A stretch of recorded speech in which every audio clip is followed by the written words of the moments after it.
Marxist communist கட்சியினுடைய மாநில குழு கூட்டம் நேற்றைய தினம் நடைபெற்று 2026ஆம் ஆண்டு தமிழக சட்டப்பேரவை தேர்தலில் மார்க்சிஸ்ட் கம்யூனிஸ்ட் கட்சியின் சார்பில் போட்டியிடக்கூடிய வேட்பாளர்கள் தேர்வு செய்யப்பட்டு அறிவிக்கப்பட்டிருக்கிறார்கள். கட்சியினுடைய மாநில செயற்குழு உறுப்பினர் தோழர் என் பாண்டி அவர்கள் பழனி சட்டமன்ற தொகுதியிலும்,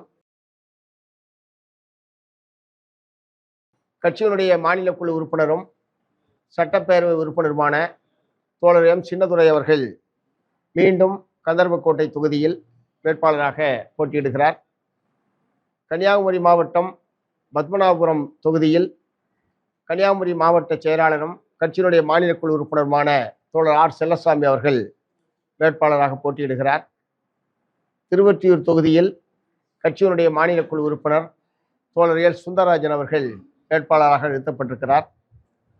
கீழ்வேலூர் தொகுதியில் ஏற்கனவே சட்டப்பேரவை உறுப்பினராக இருந்த தோழர் மாலி அவர்களுக்கு 2 முறை வாய்ப்பு என்பது வழங்கப்பட்டு அவருடைய அந்த பதவி காலம் என்பது நிறைவடைந்திருக்கிறது. அந்த அடிப்படையில் புதிய வேட்பாளராக கீழ்வேலூர் தொகுதியில் நாகப்பட்டினம் கட்சியினுடைய மாவட்ட செயற்குழு உறுப்பினரும் அனைத்து இந்திய ஜனநாயக மாதர் சங்கத்தினுடைய மாநில துணை செயலாளருமான தோழர் டி லதா அவர்கள் வேட்பாளராக நிறுத்தப்பட்டிருக்கிறார் என்பதை தெரிவித்துக் கொள்கிறேன். இந்த 5 தொகுதிகளிலும் மட்டுமல்ல, தமிழ்நாடு முழுவதும் மதச்சார்பற்ற முற்போக்கு கூட்டணியின் சார்பில் பல்வேறு கட்சிகளின் சார்பில் நிறுத்தப்பட்டிருக்கிற அனைத்து வேட்பாளர்களும் நிச்சயமாக வெற்றி பெறுவார்கள் என்கிற நம்பிக்கையை மார்க்சிஸ்ட் கம்யூனிஸ்ட் கட்சியின் சார்பில் நான் தெரிவித்துக் கொள்ள விரும்புகிறேன். அப்படி சொல்வதற்கான காரணம், ஒன்று, திராவிட முன்னேற்ற கழகத்தின் தலைமையில் அமைக்கப்பட்டிருக்கிற இந்த அணி என்பது மிக வலுவான கூட்டணி. 2017ஆம் ஆண்டிலிருந்து இந்த அணி தொடர்ந்தாலும் இப்போது அணியை மேலும் வலுப்படுத்தக்கூடிய வகையில் பல புதிய கட்சிகள் இந்த அணியிலே சேர்க்கப்பட்டிருக்கிறது. ஆகவே தமிழ்நாட்டில் அமைக்கப்பட்டிருக்கிற மிகப்பெரிய கூட்டணி இந்த மதச்சார்பற்ற முற்போக்கு கூட்டணி என்பதை நான் முதலில் சொல்ல விரும்புகிறேன். இரண்டாவது, கடந்த 5 ஆண்டு காலத்தில் திராவிட முன்னேற்ற கழகம் தமிழ்நாட்டில் நிறைவேற்றி இருக்கிற மக்கள் நலத்திட்டங்கள், குறிப்பாக மகளிர் நலத்திட்டங்கள் என்பது தமிழக மக்கள் அனைத்து வீடுகளுக்கும் அந்த திட்டங்கள் என்பது போய் சேர்ந்திருக்கிறது. குறிப்பாக பெண் வாக்காளர்களுடைய பேராதரவை பெறக்கூடிய வகையில் கடந்த 5 ஆண்டுகளில் பல திட்டங்களை திராவிட முன்னேற்ற கழகம் நிறைவேற்றி இருக்கிறது. ஆகவே இவர்கள் நிறைவேற்றிய மக்கள் நல திட்டங்களால் பலன் பெற்ற மக்கள் இந்த அணிக்கு சாதகமாக வாக்களிப்பார்கள் என்கிற மிகப்பெரிய நம்பிக்கை என்பது எங்களுக்கு இருக்கிறது. மூன்றாவது, இப்போது வெளியிடப்பட்டிருக்கக்கூடிய 2026ஆம் ஆண்டுக்கான தேர்தல், திராவிட முன்னேற்ற கழகத்தினுடைய தேர்தல் அறிக்கை என்பது உண்மையிலேயே இதுவரைக்கும் இல்லாத வகையில் ஏதோ வாக்காளர்களிடமிருந்து எப்படியாவது வாக்குகளை பெற்றால் போதும் என்கிற முறையில் நடைமுறை சாத்தியம் இல்லாத பல வாக்குறுதிகளை பல்வேறு கட்சிகள் கொடுத்து கொண்டிருக்கக்கூடிய நிலையில், மாநில அரசாங்கத்தினுடைய அதிகாரத்துக்கு உட்பட்டு, மாநில அரசினுடைய நிதி நிலைமைக்கு உட்பட்டு எதை செய்ய முடியுமோ அதை 100% நிறைவேற்றக்கூடிய வகையில் திராவிட முன்னேற்ற கழகத்தினுடைய தேர்தல் அறிக்கை என்பது இப்போது வெளியிடப்பட்டிருக்கிறது என்பதை நான் தெரிவித்துக் கொள்ள விரும்புகிறேன். நிச்சயமாக தமிழ்நாட்டில் வேலை வாய்ப்பை உருவாக்கக்கூடிய வகையிலேயும், தொழில் வளர்ச்சியை ஏற்படுத்தக்கூடிய வகையிலேயும், குறிப்பாக பெண்களுக்கான பல புதிய நலத்திட்டங்களை இந்த தேர்தல் அறிக்கையில் அவர்கள் வெளியிட்டிருக்கிறார்கள். குறிப்பாக விவசாயிகள் இலவச மின்சாரத்தை பயன்படுத்தி விவசாயம் செய்யக்கூடிய விவசாயிகள் அனைவருக்கும் இலவசமாக புதிய மின் மோட்டார்களை வழங்குவது என்பது இதுவரைக்கும் எனக்கு தெரிஞ்ச அநேகமாக இந்தியாவில் எந்த மாநிலத்திலும் எந்த மாநில அரசாங்கத்தாலும் சொல்லப்படாத ஒரு வாக்குறுதி என்பது இந்த மாநிலத்தில் சொல்லப்பட்டிருக்கிறது. ஆகவே அந்த இலவச மின், ஏன்னா பல விவசாயிகள் அழுத பழசான மின் மோட்டார்களை வைத்து அதன் விளைவாகவே பல்வேறு விதமான மின் இழப்புகளும் பல்வேறு பாதிப்புகளும் ஏற்படுகிறது. ஆகவே மாநில அரசாங்கம் திராவிட முன்னேற்ற கழகம் மிகுந்த ஆலோசனைக்கு பிறகு அனைத்து மின் இணைப்பு வைத்திருக்கக்கூடிய அனைத்து விவசாயிகளுக்கும் இலவசமாக புதிய மின் மோட்டார்களை வழங்குவது என்பது மிகுந்த வரவேற்கத்தக்க ஒரு வாக்குறுதி என்பதை நான் சொல்ல விரும்புகிறேன்.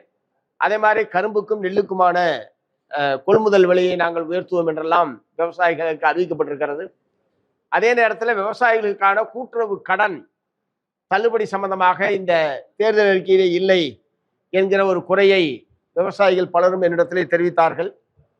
நேற்று மாலை மாண்புமிகு முதலமைச்சர் அவர்களிடத்தில் இந்த விவசாயிகள் பெற்றிருக்கக்கூடிய கூட்டுறவு கடனை தள்ளுபடி செய்ய வேண்டும் என்கிற தள்ளுபடி செய்வோம் என்கிற வாக்குறுதியை நீங்கள் வழங்க வேண்டும் என்று நேற்றைய தினம் மாண்புமிகு முதலமைச்சரிடத்திலே நேரடியாக சந்தித்த போது நாங்கள் கேட்டுக்கொண்டிருக்கிறோம்.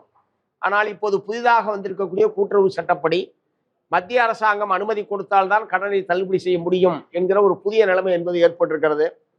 ஒருவேளை நாம் ஆட்சிக்கு வந்து பிஜேபி அதனால் அனுமதி தராத ஒரு நிலைமை ஏற்பட்டால் விவசாயிகள் கொடுத்த வாக்குறுதியை நிறைவேற்ற முடியாது என்பதனால்தான் நான் அந்த வாக்குறுதியை வழங்கவில்லை என்று முதலமைச்சர் அவர்கள் விளக்கத்தை தெரிவித்தார்கள்.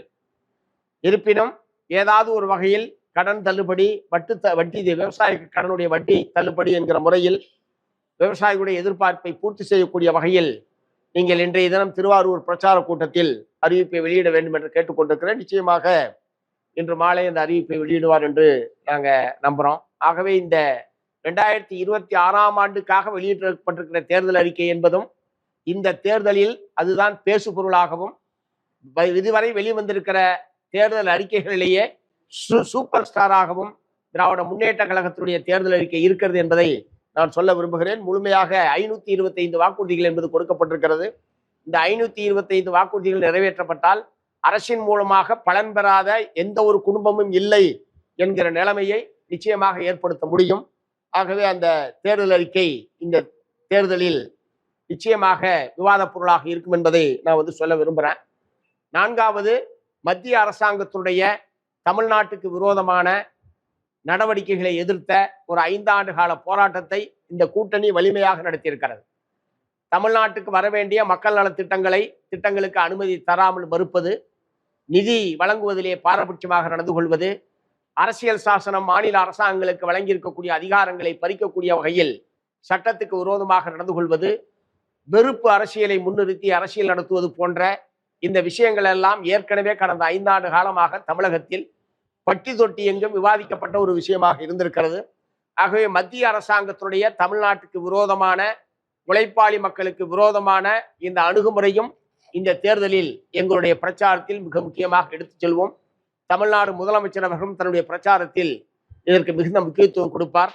ஆகவே இந்த விஷயங்கள் எல்லாம் ஏற்கனவே தமிழ்நாட்டு மக்கள் மத்தியில் விவாத பொருளாக இருக்கக்கூடிய நிலையில் இவை அனைத்தும் திராவிட முன்னேற்ற கழகத்தினுடைய அணி மாபெரும் வெற்றியை பெறுவதற்கான ஒரு நல்ல சூழலை தமிழகத்திலே ஏற்படுத்தி இருக்கிறது என்பதை மார்க்சிஸ்ட் கம்யூனிஸ்ட் கட்சியின் சார்பில் தெரிவித்துக் கொள்ள விரும்புகிறேன்.